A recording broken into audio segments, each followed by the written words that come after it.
The Straw Hats just got absolutely destroyed by the Gods Knights, as did the entirety of Elbaf, because this is an arc about the Straw Hats getting stronger, just as the Giants of Elbaf will have to regain their lost strength as a nation of warriors. Because what most readers don't realize is that despite being in the New World for 500 chapters now, almost all the Straw Hats besides the Monster Trio still have not gotten any stronger since the time skip. Chopper's transformations are still exactly the same as they were in Fishman Island. Franky's strongest form, the Shogun, and his ace weapon, the Radical Beam, are exactly the same as they were in Fishman Island. He has literally no new weapons or upgrades since then. Brook has had no improvements, Jinbei has had no improvements, even Robin has been implied to already have had Demonio Fleur and Fishman Karate in her back pocket since the time skip. She just didn't have a reason to use them till Black Maria because Robin had no fights until then. Usopp technically awakened observation Haki in the New World, but he has yet to actually learn to use it in battle. Essentially, across 500 chapters of the New World, Nami is literally the only non-Monster Trio Straw Hat that Oda has actually given a power-up to, meaning the majority of the crew is currently exactly the same strength as they were in Fishman Island.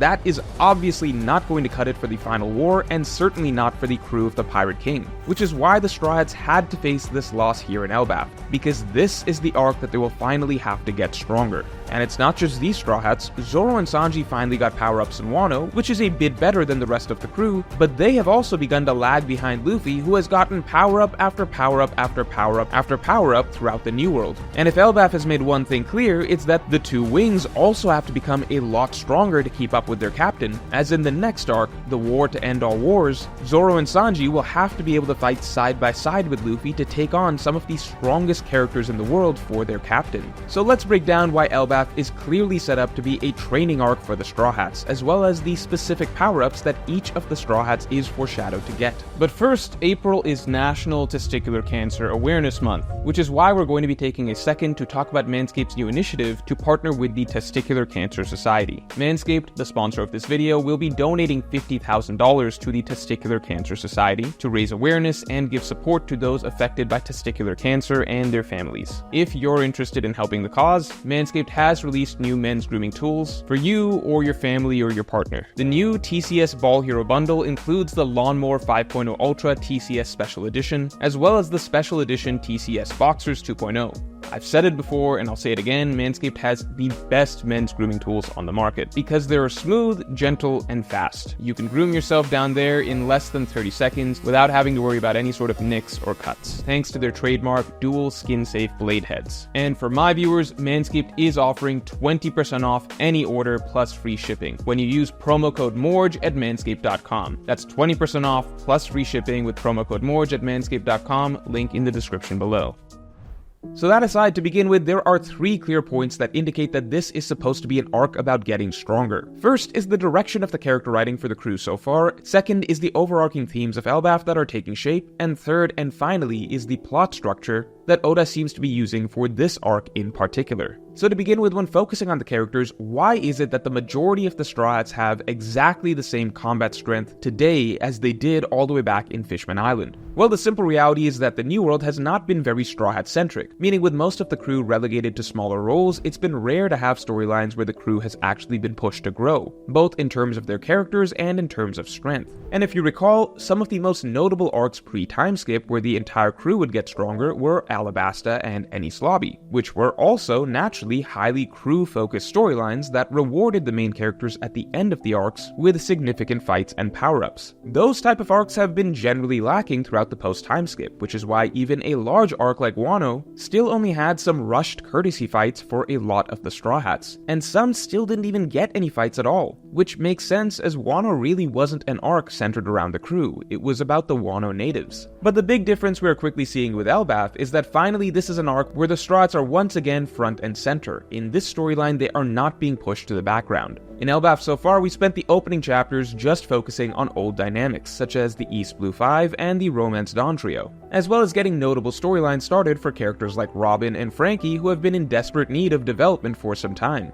And we haven't even gotten to Usopp's long built-up storyline in the arc yet. We do have giant side characters in Elbaf, of course, but they are being treated exactly like that, as side characters, with only Loki really being given main character focus. Most importantly, the Gods Knight's battle at the moment seems like it is set to be the low point of the arc, the moment of defeat for the protagonists. And unlike most New World arcs, which are side character focused so far, in Elbaf it's the Straw Hats themselves who are actually being made to experience this low point, this defeat, and being made to feel the dramatic effects of not being strong enough to help the giants. This is huge because this is the type of writing that tends to be a setup for growth for the protagonists by the end of the arc. And in this case, I don't believe it will just be character growth, it seems like getting stronger will be a key point of focus for the Straw Hats here. This flows naturally for the storyline, as looking at our second point, thematically the Elbaf arc seems to be heading towards being a storyline about strength and preparing for war. Elbaf was once the island most infamous for being a nation of warriors, the ultimate warland with the strongest army in the world. However, the giants of Elbaf abandoned that pursuit to instead become a peace-loving people. This is certainly noble and admirable, however it has simultaneously weakened the island and made it vulnerable. The giants of Elbaf have lost their strength as warriors. A lesson that seems to be developing is that a nation cannot abandon strength entirely, as war is coming whether the giants of Elbaf like it or not.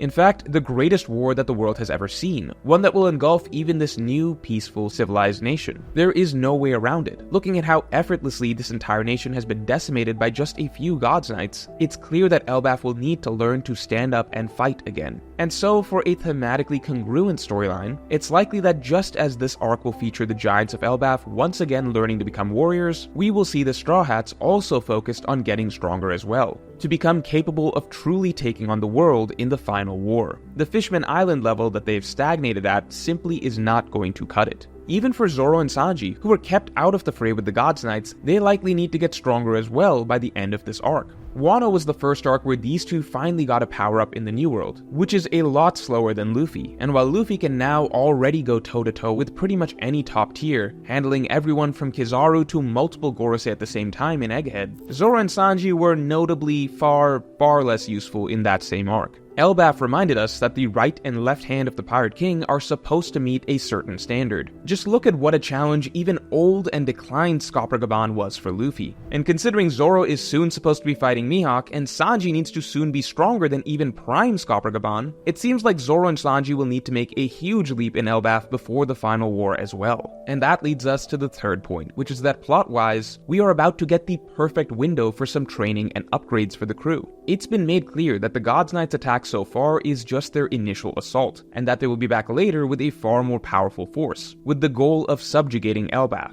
Oda is about to have the Gods Knights leave for some period of time, with the promise of return for a final showdown, basically leaving the perfect extended window for the Straw Hats and the Giants to rally and become stronger. They simply have to in order to make sure this doesn't happen again. And compared to other post-time skip arcs like Punk Hazard, Dressrosa, Whole Cake Island, and Egghead, which all took place in about the span of 24 hours or less and were fairly non-stop, Elbaf is actually opening up an extended period of downtime in the plot that seems specifically planned to give time for the protagonists to get stronger. The only other New World arc that did this was Wano, but while that was an arc where only Luffy trained during the downtime after losing to Kaido and the rest of the Straw Hats got no focus, Elbaf seems like it could be the reverse, in that here it is the rest of the Straw Hats that are opening up with losing to the Gods Knights and will be in need of some training during the downtime. Now note, when I say a training arc, I'm not necessarily saying that each Straw Hat is going to be hitting the gym and working on Haki like Luffy did in Udon. Rather, I'm saying that there will be a window in Elbaf wherein each Straw Hat will have space to develop something that could lead to them becoming stronger, even if that's not actively training. And a lot of that setup already seems to have been done for each Straw Hat in subtle ways so far.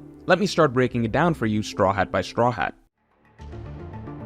To begin with, Franky is guaranteed to get an upgrade here. Franky's most recent fight against Sasaki featured Franky essentially emptying the clip of his entire arsenal. From using the Shogun to the coup de vent to his radical beam, he basically used absolutely everything that he had to defeat Sasaki. Meaning that to beat any opponent stronger than Sasaki, Franky absolutely needs new upgrades. And interestingly, Oda has been teasing the idea of Franky improving his technology for several arcs now. Last arc we were in Egghead, where Franky was shown the wonders of Vegapunk's technology, witnessing mech and cyborg tech far beyond Franky's own. While Franky was consistently wowed by all this, there simply wasn't enough time for him to study any of it and learn. It seemed like a missed opportunity at first, till luckily Vegapunk came along with the Straw Hats to Elbaf. The fact that Lilith is here and is even interested in working with Franky is a huge positive sign for Franky, not to mention that he's found even more advanced technology here in Elbaf. The difference is that unlike in Egghead, Franky actually now has time to learn and tinker, and it seems like Oda may have even teased one of Franky's next major upgrades all the way back in Wano.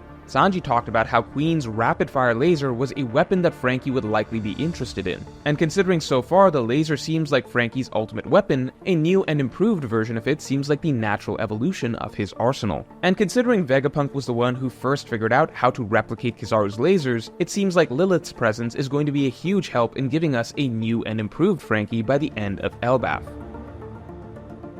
Now, Robin is an interesting case, as for a long time I believed that Robin would never develop armament haki as it would make her too powerful. However, that just changed, as a very important scene just took place. Robin was rendered helpless in the face of an extremely powerful enemy, and she had to be protected once again by Saul, just as she was when she was a child. It was the same nightmare playing out over again, Saul injured and beaten down as he put his body on the line to protect Robin. I strongly believe that we will get the reversal of this situation by the end of the arc, as this is a setup for growth. It's the same way that Robin once had to rely on the Straw Hats to save her back at Enies Lobby, and she took pride in finally being able to repay the favor and make it her responsibility to protect her crewmates in turn in Wano. The exact same setup is here with Saul. Robin likely will be the one protecting him by the end, and I actually believe that a rematch with Sommers is very likely. This is why Oda wrote Sommers' ability as the direct counterpart to Robin's. Robin has the flower fruit, whereas Sommers has the thorn fruit. And Sommers' fruit actually directly counters Robin's. Robin is able to sprout limbs from anywhere she wants to grab enemies, but her biggest weakness has always been that she takes the damage that her limbs do. And Sommers' fruit basically creates thorns that are too painful to physically touch or grab. It is the very reason that Robin was helpless to stop the children's movements after they had been ensnared by Sommers' ability. Touching them would damage her hands. I believe this is not a coincidence. I believe Sommers' fruit is the intended opposite and weakness for Robin's fruit. I believe the flowers and thorns dichotomy is very deliberate, and I believe the fact that it was Sommers who defeated Saul while Robin was forced to watch was very deliberate. This is all leading up to a Robin and Sommers rematch, with even Sommers' talk about love being pain likely setting up perfectly for Robin having to protect someone she loves, potentially Saul, from Sommers in the future. And it also sets up the one route that Robin would have to go down to defeat someone like Sommers, developing armament haki. Sommers' fruit is Robin's fruit's kryptonite right now. It doesn't matter how large Robin makes her limbs, or even if she uses Demonio Fluor, she cannot touch those thorns. However, there is one ability that would allow Robin to break through them, and that is strong armament haki. If Robin could put armament haki on top of the strength of her giant limbs, or even on top of Demonio Fluor, she would become far stronger than she is now. On top of this, it's not actually outside Robin's wheelhouse to master haki, considering Robin actually learned and mastered Fishman karate techniques during the time skip. Robin spent the majority of her time in the time skip choosing to prioritize training her devil fruit, but that doesn't mean that she cannot master physical fighting techniques when she puts her mind to it. And now that she seems to have brought her devil fruit to its peak, the biggest leap forward Robin can take to finally overcome her devil fruit's weakness and defeat an opponent like Sommers would be committing to learning armament haki this arc. I think we will be seeing a much stronger of Robin during Elbaf's final battle, and a very important rematch with Saul's Tormentor. But first, this month, you can get some of One Piece's all-time classic islands for your walls: Alabasta, Reverse Mountain, Punk Hazard, and even Tequila Wolf. The posters are printed on matte paper, hand-cut by the artist himself. Each of these posters can be purchased individually, or you can get all 4 of them together for 50% off. You can also still get the premium package if you want to appear on my streams, and in that case, you can also choose any poster from 2024 as well. So if you want Alabasta, Reverse Mountain, Punk Hazard, and Tequila Wolf for your walls, just hit the link in the description below. All posters from 2024 will also be available in the complete original set bundle. Now, Brook has a pretty interesting setup for him in Elbaf: the Underworld. In One Piece, the Underworld has become synonymous with ice and freezing abilities, drawing upon the cold of the Underworld in a sense. We see this with both Brook and Venus Juro. Interestingly, Venus Juro is almost written like an extremely improved version of Brook. a skeleton whose signature ability is extreme speed and ice-powered swordsmanship. And going along with that trend, the quote-unquote underworld in Elbaf is a giant frozen realm. Considering Brook's abilities, it's likely that a visit to Elbaf's version of the underworld will be the perfect opportunity for him to enhance his own connection to the supernatural icy powers that he draws upon. It's almost as though this environment was tailor-made for Brook to thrive in and develop into an even stronger ice user.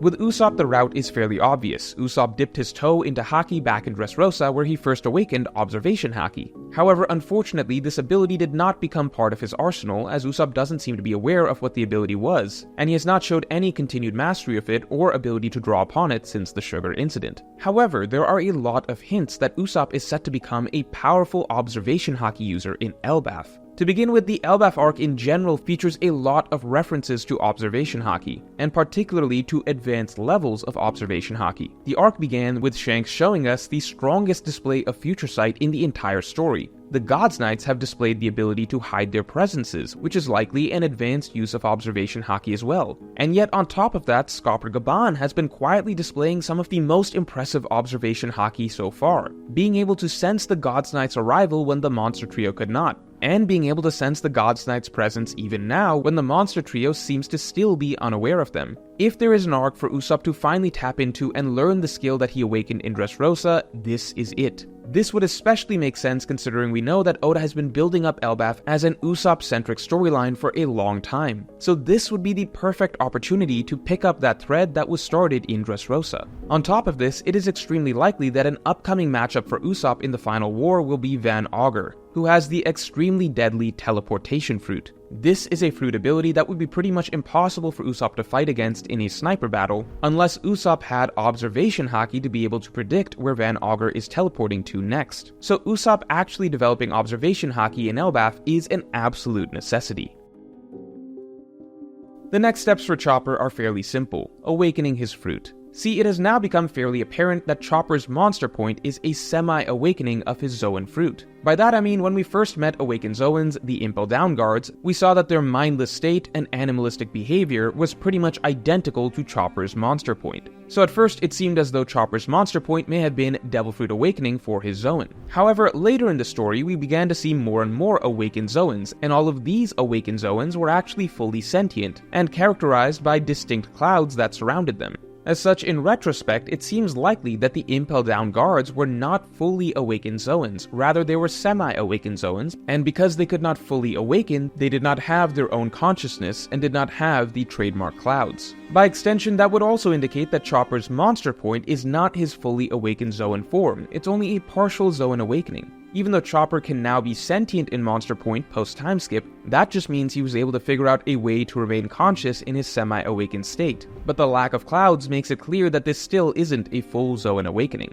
As such, Chopper's path forward in Elbaf is simple. He has always gotten stronger by working on his transformations, and he works on his transformations by improving his drugs. This is also the first arc in all of post-time skip that Chopper is actually getting access to a library with new information, and Chopper is actually going to get time to read and study some new medical books. And remember, throughout the story, anytime Chopper gets to study something new, he is able to innovate further. In fact, in just a few weeks of meeting the Minks, Chopper was able to develop a drug that allowed the Minks to turn into Sulong at will, which shows how fast Chopper could improve his own transformations if he decided to commit himself to improving his Devil Fruit once more. Now, Nami and Jinbei are the only two non-Monster Trio Straw Hats that I'm not sure will have any sort of focused growth in strength over the course of the arc. If you can think of any setups for these two, let me know in the comments below, but the reality is that Nami just got a huge power-up in Wano, and so outside of simply working on getting better at using Zeus, I do not see any reason that Nami would need to figure out some new ability here. And Jinbei is already the strongest of the Straw Hats besides the Monster Trio, and is a 50 years old New World veteran. I don't think there will be any clear avenue for him to improve here, and I'm not exactly sure how he would either, as Jinbei should already have reached his prime some time back. As for the Monster Trio, I believe Zoro and Sanji will improve in Elbaf, but unlike the previous Straw Hats, I actually do not believe that Zoro and Sanji will necessarily spend the arc actively working to improve their abilities. They are notably absent from the Gods Knight's assault, and they are not really experiencing a low point of weakness like the rest of the Straw Hat crew. However, considering Zoro and Sanji absolutely have to get stronger very soon, if Zoro is going to surpass Mihawk in the next arc and Sanji is going to surpass Prime Scopper Gaban, I would at least expect Zoro and Sanji to each have a notable fight here in Elbaf, wherein they may get an upgrade during the fight, similar to how they did in Wano. However, for Luffy, the only major area left for Luffy to improve is in Conqueror's Haki. Kaido implied that Luffy's Conqueror's Haki was still a long way off from Roger's in Wano, and the Joy Boy Haki knot moment in Elbaf made it very clear that Luffy needs a huge leap to reach the level of Joy Boy or even Shanks in terms of Conqueror's Haki. Considering Luffy has already been established to be comfortably top tier in the One Piece world, and the last several arcs have already featured Luffy getting upgrades while the rest of his crew lags behind, I think it's more likely that Luffy's final upgrade of Conqueror's Haki won't be until the final war itself when it comes time for his endgame matchups. I believe that this arc of Elbaf is most clearly set up for the rest of the Straw Hats to catch up a little bit,